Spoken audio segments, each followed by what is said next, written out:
Sectoral اصلاحات پر بھی کام کیا جا رہا ہے۔ زراعت کم سے کم عرصے میں معیشت پر ایک صحت مند اثر لا سکتی ہے۔ اس سلسلہ میں وزیر اعظم پاکستان میاں محمد شہباز شریف نے تقریباً 2000 ارب روپے کے کسان پیکج کا حال ہی میں اعلان کیا ہے۔ کسان پیکج کے مین خد و خال جو ہیں وہ یہ ہیں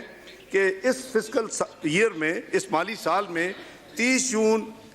2023 تک اسٹیٹ بینک آف پاکستان زرعی قرضوں کا ہدف جو ہے اس کو 1819 ارب مقرر کیا گیا۔ اس میں تقریباً 400 ارب کا اضافہ کیا گیا ہے، اور ابھی تک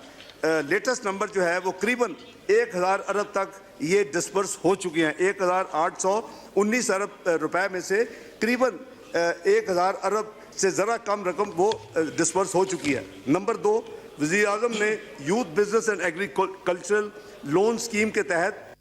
شرائط پر قرضوں کی اسکیم کی منظوری دی ہے، جس کے تحت اس سال کم از کم 30 ارب روپے کے قرضہ جات فراہم کیے جائیں گے۔ نمبر 3،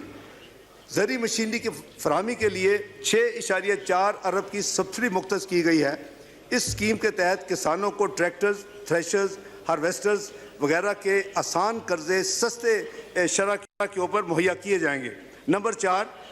ڈی اے پی جو کھاد یوریا کے ساتھ ساتھ بہت ہی امپورٹنٹ ہے، اس کی نیگوشیٹ کر کے اس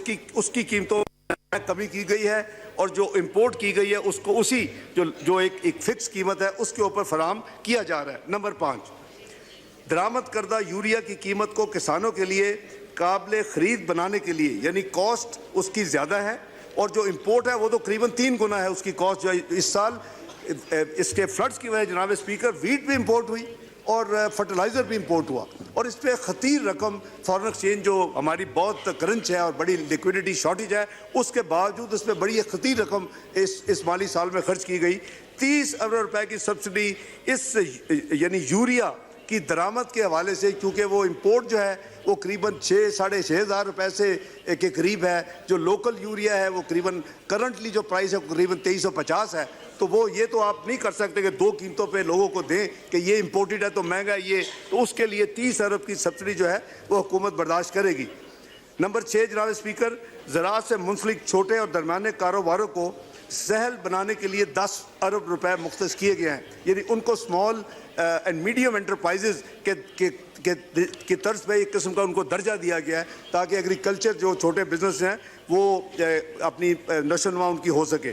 جو زرعی قرضہ حاصل کرنے کے لیے آپ کو یاد ہوگا کہ بہت زیادہ اس ہاؤس میں بھی میں نے دیکھا کہ جو اوریجنل بجٹ جب پیش ہوا مئی جون میں، تو اس وقت بھی یہ ڈیمانڈ تھی کہ جی پی آئی یو جو ویلیویشن ہوتی ہے زمین کی جس کے بیسس پہ کاشتکار کو قرضے ملتے ہیں، وہ پر یونٹ 4000 روپے تھی، اور اس کو ہم نے 10,000 روپے اس کا value per P I you unit کو بڑھا دیا اس اسکیم میں، جس کی وجہ سے کسان اپنی اسی زمینوں پر بینکوں سے زیادہ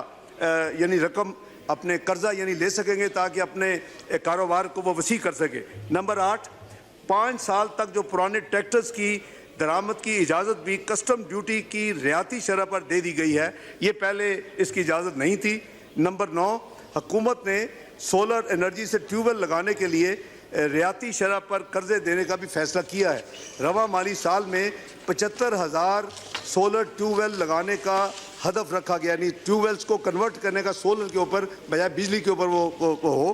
دوسرا جو شعبہ جس پر اس حکومت کی خاص اس وقت توجہ ہے وہ آپ کی آئی ٹی اور آئی ٹی انیبلڈ سروسز ہے، انفارمیشن ٹیکنالوجی۔